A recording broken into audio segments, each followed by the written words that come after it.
Salut à tous, c'est Guillaume. Aujourd'hui, on se retrouve pour une nouvelle vidéo high-tech sur la chaîne secondaire. Dans cette vidéo, je vais vous donner ma sélection des meilleurs écrans gamer qu'on retrouve actuellement sur le marché. C'est la vidéo que je vous fais tous les 2 mois sur la chaîne, étant donné que les écrans, les prix changent, les modèles, il y a des nouveaux qui arrivent, d'autres qui disparaissent.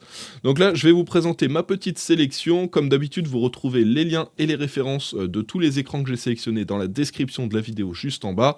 Je vous ai un petit peu menti dans le titre, il y a écrit top 10, mais en vrai c'est un top 15. C'était un peu compliqué d'en sélectionner que 10 pour avoir toutes les catégories, écran Quad HD, écran 4K, écran Full HD, écran ultra wide, etc. Donc j'espère que cette vidéo va vous plaire. Si c'est le cas, comme d'hab, n'hésitez pas à mettre un petit pouce bleu si ça vous a été utile. Si vous n'êtes pas encore abonné à la chaîne secondaire, n'hésitez pas à le faire et à mettre la petite cloche pour recevoir toutes les notifications dès que je vous sors une nouvelle vidéo. Dans cette vidéo, je vais d'abord vous parler du lexique, des termes importants à connaître quand on veut bien choisir son écran. Si jamais vous connaissez déjà ça, je vous ai mis des petits chapitres en bas, donc vous pouvez avancer directement à la sélection d'écrans. Et il va y avoir donc 4 catégories d'écrans dont je vais vous parler.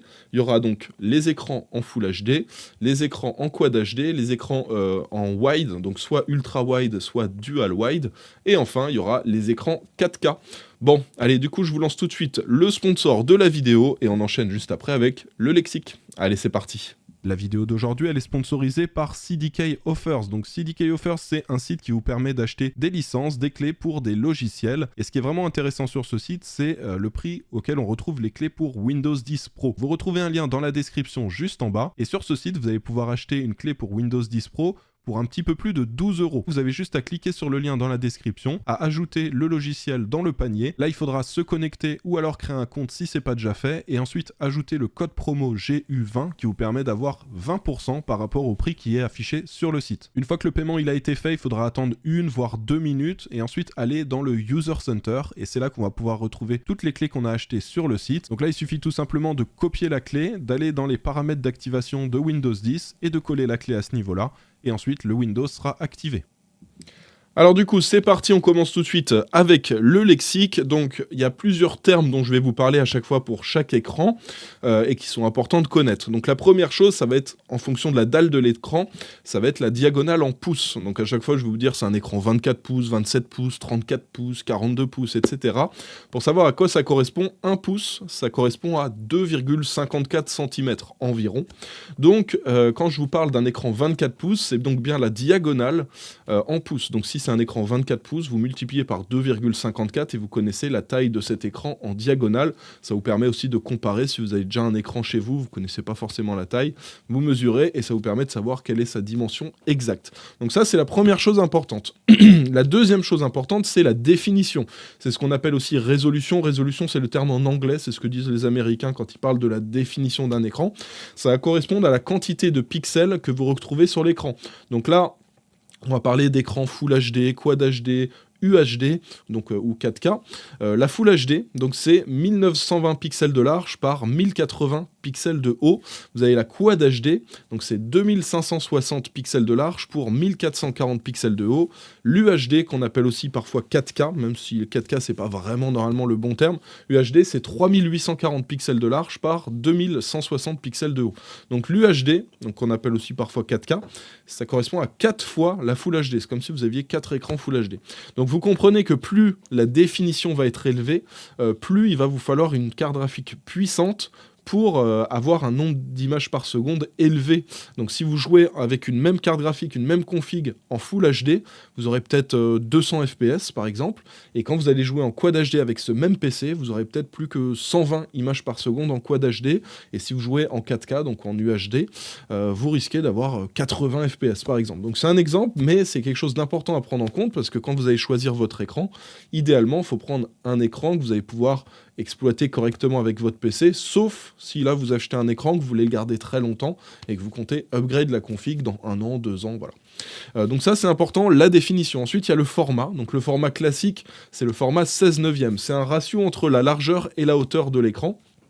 Donc le ratio 16/9, c'est ce qu'on a partout, donc c'est un ratio de 16:9. Mais on a aussi les écrans ultra-wide. Les écrans ultra-wide, c'est du 21/9. Donc 21/9, c'est ce que vous avez quand vous allez au cinéma. Si vous regardez un film, vous savez, quand on regarde sur un écran classique ou sur une télé, on a des bandes noires en haut et en bas. Et si vous avez un écran 21/9, donc un écran ultra-wide, là vous n'aurez pas les barres noires en haut et en bas de l'écran. Donc c'est un petit peu un écran un peu plus large que le 16/9. Et enfin, on a le 32/9, ça s'appelle du dual wide. Ça, c'est comme si vous aviez deux écrans 16/9 l'un à côté de l'autre. Donc ça, c'est souvent des écrans qu'on retrouve sur des sim racing, par exemple, ou par exemple ceux qui font de la simulation de vol d'avion. Donc par exemple, on a Flight Simulator. Souvent, les gens aiment bien avoir un écran ultra large, enfin dual wide, parce que ça donne une belle immersion en jeu. C'est pas forcément ce qui est recommandé si vous jouez à Counter-Strike par exemple, mais dans certains jeux ça peut être intéressant, tout ce qui est jeux de voiture, jeux de simulation automobile, d'aviation, etc. C'est assez intéressant. Ensuite, vous avez le taux de rafraîchissement. Donc le taux de rafraîchissement aussi, ça c'est très important parce que vous pouvez avoir un PC ultra puissant qui va générer 400 FPS, 400 images par seconde. Si vous avez un écran 60 Hz, ça n'affichera que 60 images par seconde sur votre écran. Donc les Hertz, ça correspond justement au taux de rafraîchissement. C'est le nombre d'images de fois où un écran va se rafraîchir chaque seconde. Donc si vous avez un écran 144 Hz, ça veut dire que l'écran va se rafraîchir 144 fois par seconde, ce qui veut dire qu'il pourra afficher 144 images par seconde. Si votre PC génère 200 FPS, mais que vous avez un écran 144, vous ne verrez que 144 images par seconde à l'écran. Donc c'est important aussi de prendre un écran qui va correspondre à ce que vous faites, donc à la bonne définition et au bon taux de rafraîchissement. Si vous avez un PC ultra puissant mais que vous avez un écran Full HD 144 Hz, vous n'allez pas exploiter à fond votre config. Donc voilà, il faut essayer de trouver le juste milieu entre la définition et le taux de rafraîchissement. Il y en a qui vont privilégier une grosse définition et un taux de rafraîchissement plus faible. Souvent c'est quand on joue à des jeux solo, des choses comme ça.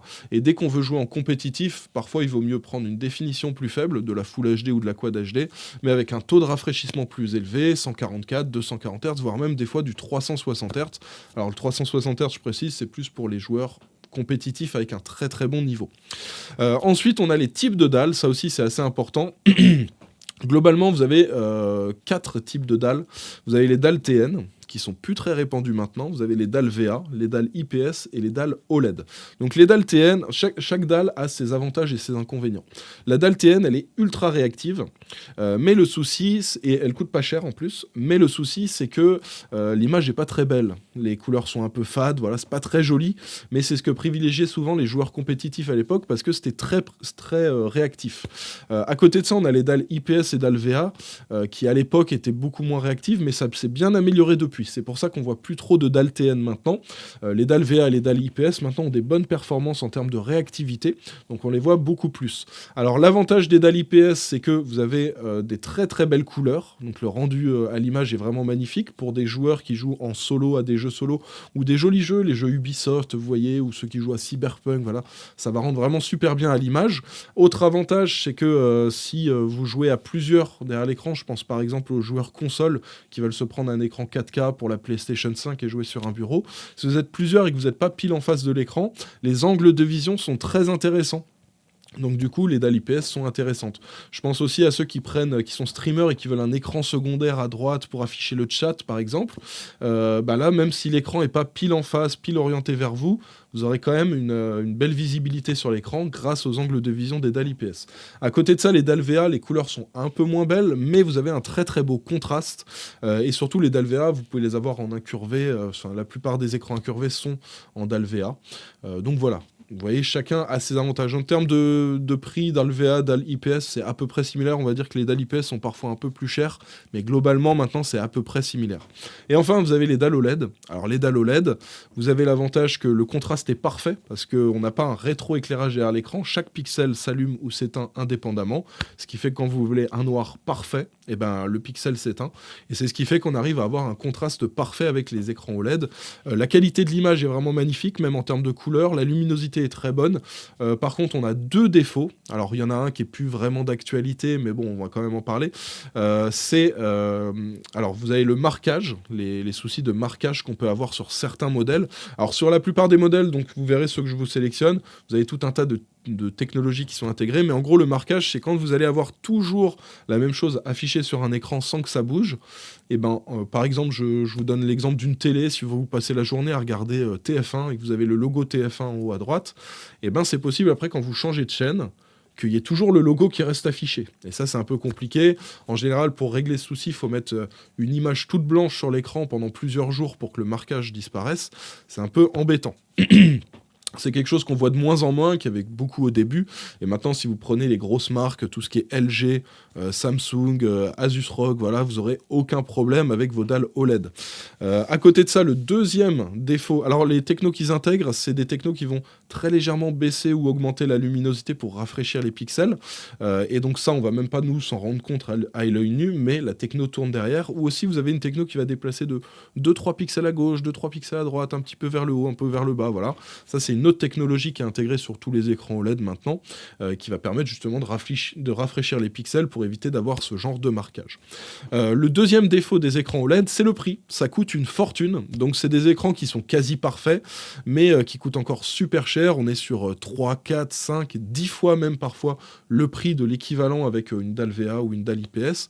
Donc le souci de l'OLED, c'est que c'est très bien, mais le souci, c'est que très peu de personnes peuvent se payer un écran OLED. Moi, j'ai toujours pas d'écran OLED dans mon setup. J'y réfléchis, mais la barrière du prix me freine encore beaucoup, même si les prix ont quand même beaucoup baissé. Les prix ont été divisés par deux environ, deux fois et demi sur les 2 dernières années, mais ça reste quand même toujours très très cher. Alors, 2 dernières choses dont il faut que je vous parle pour les écrans. Vous avez donc le temps de réponse qui est exprimé en millisecondes. Celui-là, vous pouvez complètement l'ignorer.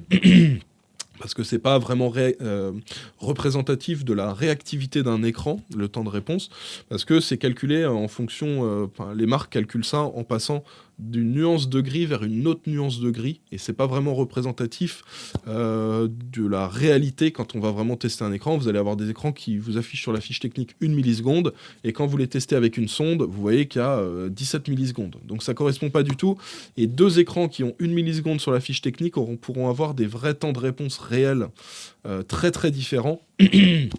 Donc voilà, c'est pour ça, je vous dis, ignorez le temps de réponse. Je vous en parlerai, je vous donnerai de manière indicative, mais c'est pas vraiment à prendre en compte. Et vous avez aussi donc des technos qui sont intéressantes, G-Sync et FreeSync. Vous avez des écrans qui sont FreeSync, d'autres qui sont G-Sync. G-Sync, c'est la techno Nvidia, FreeSync, la techno AMD. Si vous avez une carte Nvidia, vous pourrez utiliser le FreeSync, voilà. Maintenant, ils ont rendu ça un peu compatible entre les cartes et entre les écrans. Mais en gros, c'est une techno qui permet d'éviter le screen tearing. C'est des déchirures que vous pouvez avoir sur l'écran quand le nombre d'images par seconde générées par le PC est différent du taux de rafraîchissement de l'écran.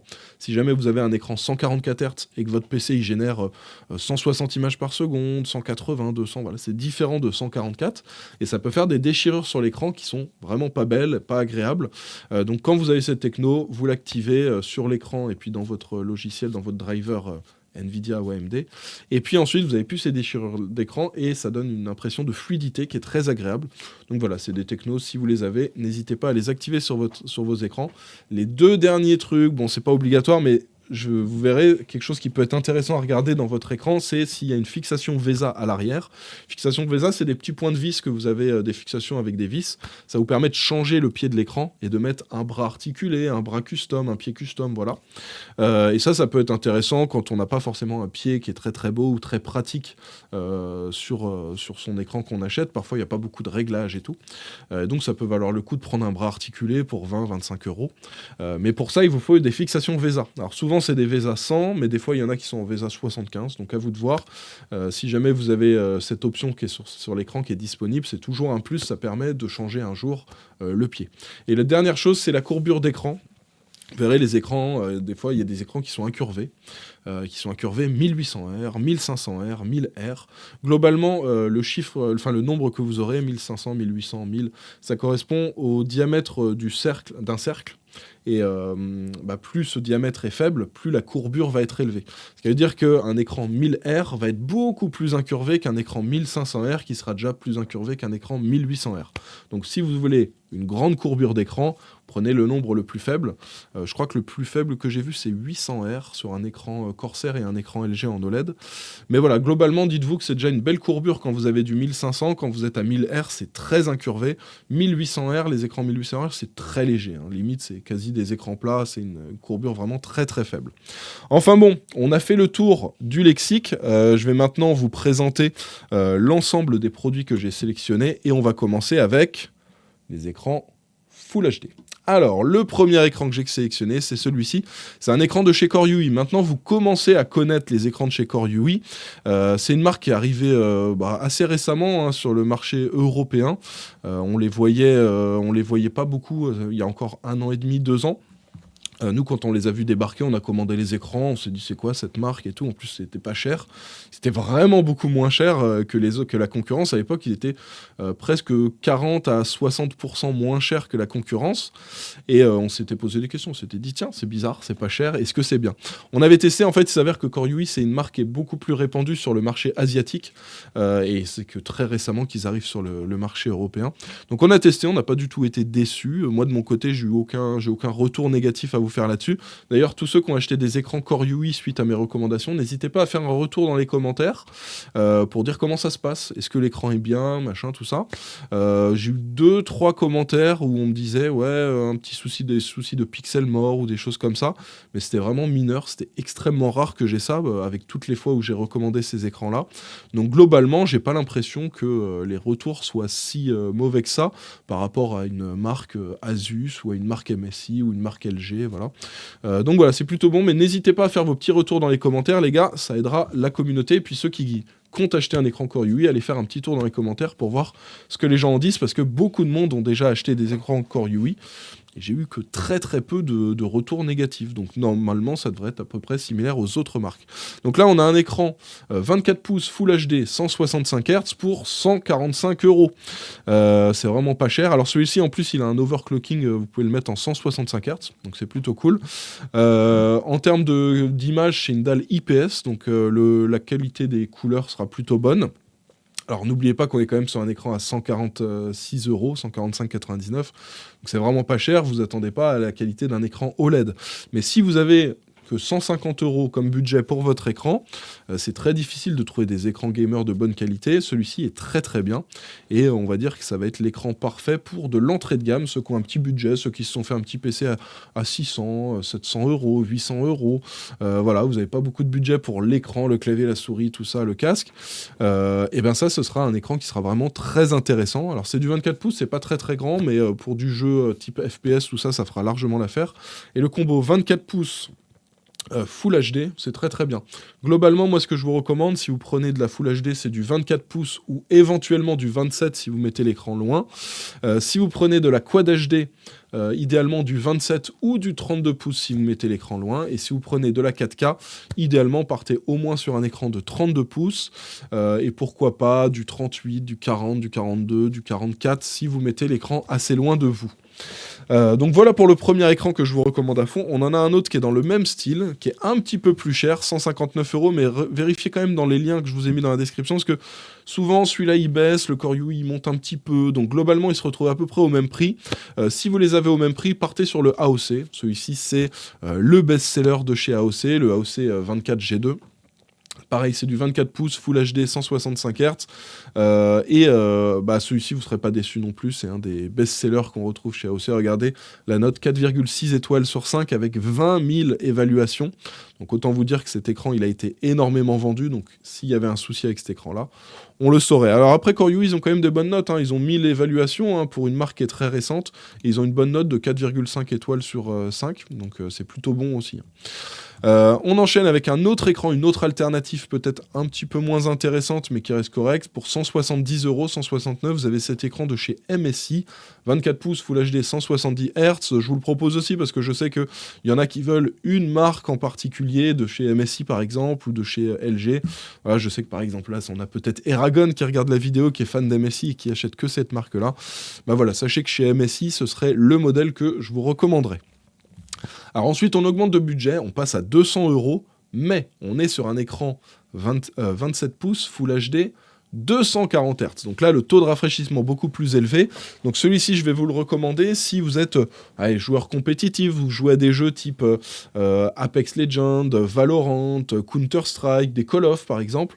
Là, ça va être très intéressant. On a un temps de réponse assez intéressant, une bonne qualité d'image, un taux de rafraîchissement très élevé pour avoir une belle fluidité en jeu. Alors gardez bien en tête qu'il faut que vous ayez un PC qui peut générer 240 images par seconde en Full HD.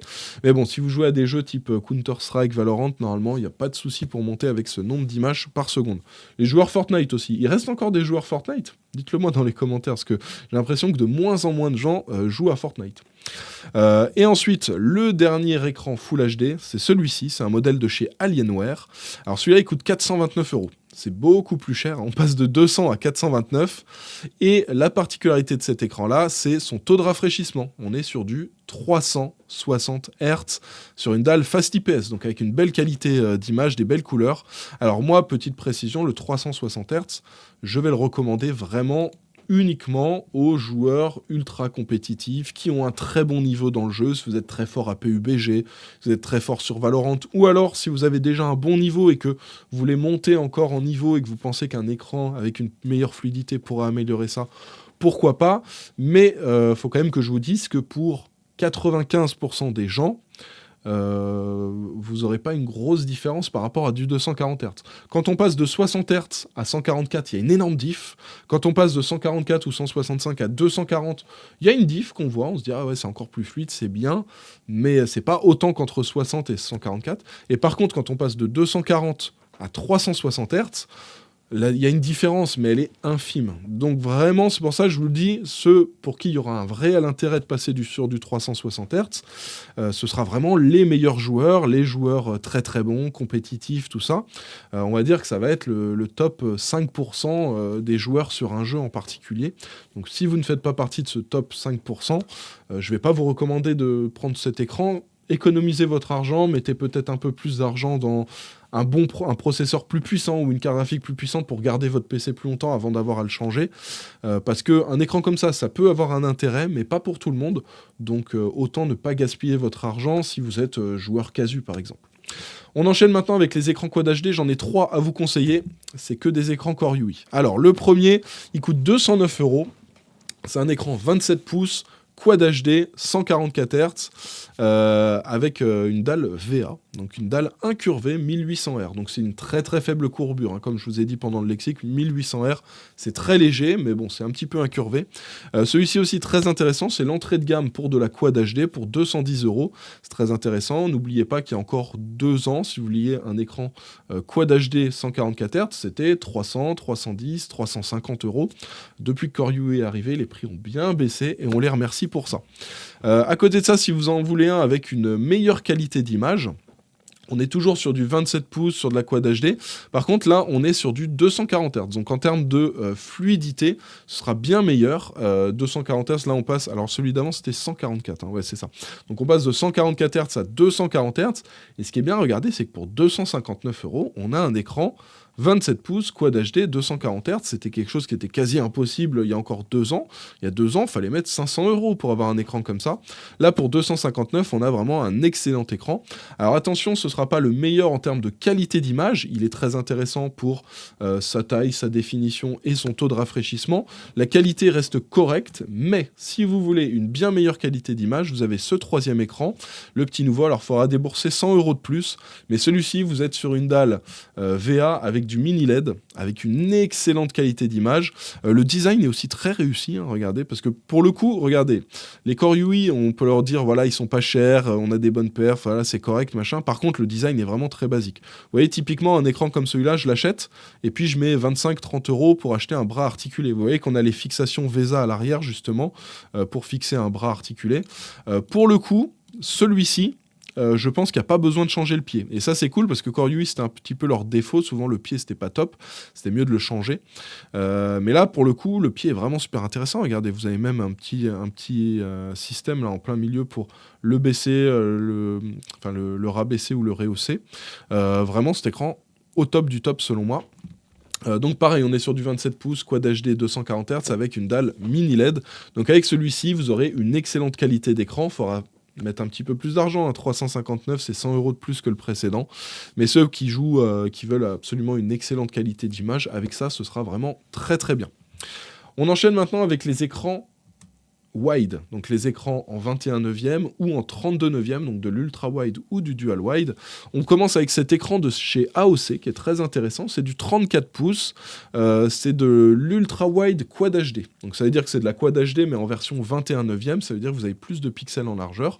Au lieu d'avoir 2560 pixels de large, vous en avez 3440 et vous avez 1440 pixels en hauteur, exactement pareil que pour un écran Quad HD classique. En termes de taux de rafraîchissement, c'est du 144 Hz, donc ça fonctionne très très bien.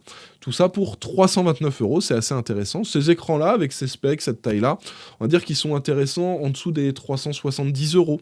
On commence à en voir en dessous des 400, et puis là, 329, c'est vraiment super intéressant. C'est pas le seul, il y en a un deuxième qui est très intéressant, qui coûte 359 €. C'est un modèle de chez Iyama. Alors Iyama, peut-être que vous connaissez pas cette marque-là, c'est une marque qui existe depuis très longtemps. Moi, quand j'avais mes premiers PC au début des années 2000, voilà, il y avait déjà du Iyama et c'était l'ultra haut de gamme. Je me rappelle, c'était les graphistes achetaient beaucoup du Iyama et la marque Eizo aussi, c'était assez connu à l'époque, donc ça existe depuis pas mal de temps. Iyama, on va dire, si vous prenez du Iyama, c'est si vous voulez acheter un écran et le garder très longtemps, parce que le gros point fort de Iyama, ils sont parfois un peu plus chers que la concurrence, mais l'avantage, c'est que c'est du solide, c'est des écrans où vous n'aurez quasiment jamais à faire de SAV, de service après-vente, parce que ça tombe pas en panne, ça tient longtemps, ça casse jamais. Vous avez beaucoup de Iyama dans les entreprises d'ailleurs, parce que ceux qui gèrent les parcs informatiques des entreprises, ils n'ont pas envie de s'embêter à faire des SAV tous les mois pour renvoyer des écrans, et du coup ils essaient de prendre du matériel qui tient dans le temps. Donc ça c'est l'avantage. Là ce qui est bien, c'est que du coup en fait Iyama, j'ai un peu du mal à vous les mettre en général, parce qu'ils sont un peu au-dessus en termes de prix. Là on a un écran qui est vraiment excellent, pour 359 €, 34 pouces, ultra wide Quad HD, 165 Hz avec une dalle V1 incurvée. C'est vraiment top. La courbure, c'est du 1500 Hz, donc ça reste plutôt pas mal. Et ça va être un écran vraiment super intéressant pour ceux qui jouent par exemple à Call of, des jeux comme ça, ou même des jeux de voiture. Voilà, ça va être un écran très intéressant. Et en plus de ça, si vous regardez des films dessus, en 34 pouces, voilà, vous n'aurez pas les bandes noires en haut et en bas. Donc voilà, cet écran, je vous le recommande à fond. Et là, ce qui est bien, c'est que pour le coup, il est vraiment pas cher. Il n'est pas beaucoup plus cher que l'écran de chez AOC. Vous voyez qu'on a 30 € de différence. Et pour le coup, c'est 30 € qui seront très bien investis, je pense. Un autre modèle, donc toujours en 21/9. Alors là, par contre, les prix s'envolent. Donc si vous avez regardé le lexique et que vous connaissez les dalles OLED, vous savez pourquoi ça s'envole. Voilà, on est sur une dalle OLED, un modèle de chez Samsung avec un écran donc 34 pouces Quad HD, 175 Hz, 0,1 milliseconde de temps de réponse et du coup une dalle OLED. Donc vous aurez des très très bons contrastes, une belle qualité d'image, voilà. Avec les écrans Samsung, normalement vous n'aurez pas de souci de marquage sur la dalle. Dans tous les cas, il y a toujours des garanties, vous avez toujours 2 ou 3 ans de garantie et en général les marquages, s'il doit y en avoir, ils arrivent avant. Et donc là, 918 €. Alors c'est très cher, on voit que c'est 1499 € barré, mais en vrai, vous voyez que cet écran, ça fait longtemps qu'il est plus à 1499 €. Si on le trouvait à ce prix-là, vous voyez, l'année dernière, il y a 9 mois à peu près, il était à ce prix-là, mais les prix ont beaucoup baissé, je vous l'ai dit, sur l'OLED. Donc là, vous êtes sur un excellent écran. Là, c'est le top du top, mais le défaut, c'est le prix. Donc je sais que beaucoup d'entre vous pourront pas se permettre d'acheter un écran à ce prix-là. Je voulais quand même le proposer dans mon guide d'achat pour qu'il y ait vraiment beaucoup de choix pour l'ensemble des budgets et l'ensemble des besoins. Il y aura forcément quelques personnes qui pourront être intéressées par un écran OLED parmi vous.